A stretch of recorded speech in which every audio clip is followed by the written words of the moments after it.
동물들의 아침 식사 시간. 농장에 먹을 것이 풍부해지는 여름철이 되면 동물들에게 주는 사료의 양은 굉장히 줄어든다. 이 계절에는 풀과 벌레가 많고 무엇보다 과일이 풍부해지기 때문이다.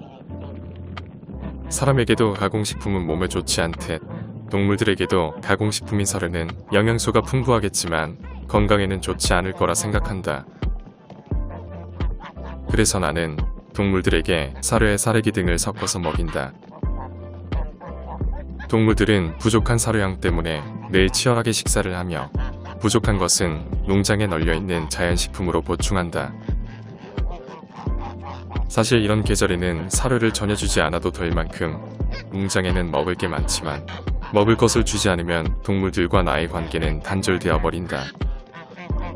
동물들은 집사가 제공하는 먹이를 먹을 때만 집사를 그들의 가족으로 받아들이고 먹이 공급을 끊어버리면 곧바로 남남이 되어버리기 때문이다.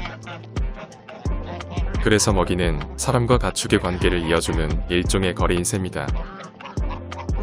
운이 좋아 어떤 야생동물과 친해지는 경험을 한 적이 있다면 그것은 배가 고팠던 야생동물에게 준 먹을 것이 계기가 되었을 것이다. 거위와 오리, 그리고 닭들이 함께 식사하는 농장에서 가장 힘이 센 거위들이 많은 양의 사료를 먹을 거라 생각하겠지만 예상과는 달리 오리들이 가장 많이 먹는다. 쉽게 뽑히는 닭털과 달리 오리 깃털은 잘 뽑히지 않을 만큼 튼튼하고 촘촘하게 자라서 거위들의 공격에도 끄떡없기 때문이다. 사실 수탉의 무리별로 닭장을 여러 개 만든 이유 중 하나가 닭들은 거위나 오리에 비해 너무 약해서 사료를 잘 먹지 못하기 때문이다. 지금은 깃털 회복을 위해 일부 암탉들만 닭장 안에 수용되어 있지만 시간이 지나면 닭과 오리들은 서로 다른 닭장에서 지내게 될 것이다. 그렇게 되면 닭들은 아침과 저녁에 닭장 안에서 사료를 먹게 되어 오리나 거위들 때문에 사료를 먹지 못하는 일이 없게 될 것이다. 뒤늦게 레오그룹 거위들이 아침 식사를 먹으러 왔지만 이미 너무 늦어버렸다. 그렇다고 해서 녀석들에게 따로 아침 식사를 챙겨주지는 않는다. 정해져 있는 식사 시간에 늦은 것은 녀석들의 잘못이기 때문이다. 레오그룹 거위들은 산란기가 끝났지만 여전히 그레이 그룹 밑으로 들어가지 않고 독립적인 무리로서 살아간다. 그에 반해 퀸 그룹 거위들은 일찌감치 그레이 밑으로 들어갔다. 조이의 건강 상태가 너무 좋지 않은 것 같아 원래 있던 닭장에서 빼내어 봉이가 있는 닭장으로 옮겼다. 조이는 얼마 전까지 봉이를 심하게 괴롭혔던 당당한 모습은 사라지고 넋이 나간 것 마냥 멍하니 서 있기만 한다. 도대체 얼마나 심하게 다구리를 당했으면 밝은 성격의 조이가 이렇게 변할 수가 있을까? 꼬리 깃털과 닭뼈슬은 축 처져 있고 눈동자에는 생기가 없어 마치 병든 닭처럼 보인다. 봉이와 까망이도 조이가 들어와 약간 긴장하는 듯 하지만 예전처럼 무서워하지는 않는 것 같다. 그동안 잘 먹고 잘 쉬어서 최상의 컨디션이 된 봉이는 더 이상 조이를 무서워하지 않아도 될 만큼 내공이 생긴 것이다. 게다가 까망이와도 굉장히 친하게 지내게 된 봉이는 내가 걱정하지 않아도 될 만큼 예전의 봉이가 아닌 것 같다.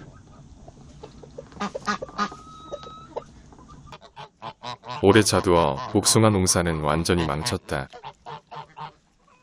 겉으로 멀쩡해 보이는 자두 안에는 벌레들이 다 들어가 있고 비가 너무 자주 오는 바람에 복숭아는 썩거나 갈라져 버렸다.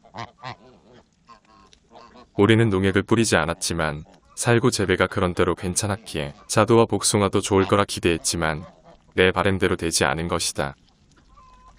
그래서 어쩔 수 없이 익은 자두와 복숭아를 따다가 동물들의 간식으로 먹이고 있다. 아깝지만 어쩔 수 없다고 생각한다. 우리가 자연농법으로 전환한 첫 해이기에 큰 기대를 하지도 않았고 앞으로 제대로 된 생태계가 만들어지려면 몇 년의 시간이 필요할 것이다. 나는 오히려 이번 기회를 거위들과 화해할 수 있는 좋은 기회로 사무려하고 있다. 완전 채식주의자인 거위들은 단맛이 강한 과일을 굉장히 좋아한다. 농장에는 복분자와 아로니아 같은 맛은 없지만 몸에 건강한 베리 종류의 나무들이 있지만 거위들은 조금도 먹지 않는다. 단맛이 전혀 없는 아로니아는 모든 동물들이 건드리지 않지만 닭과 오리들은 복분자만큼 먹는데 반해 거위들은 전혀 먹지 않는다. 초딩 입맛을 가진 거위들은 달콤한 자두와 복숭아를 그 누구보다 좋아하는 것이다. 알을 품고 있던 캔디가 일주일 만에 휴식을 취하러 둥지 밖으로 나왔다.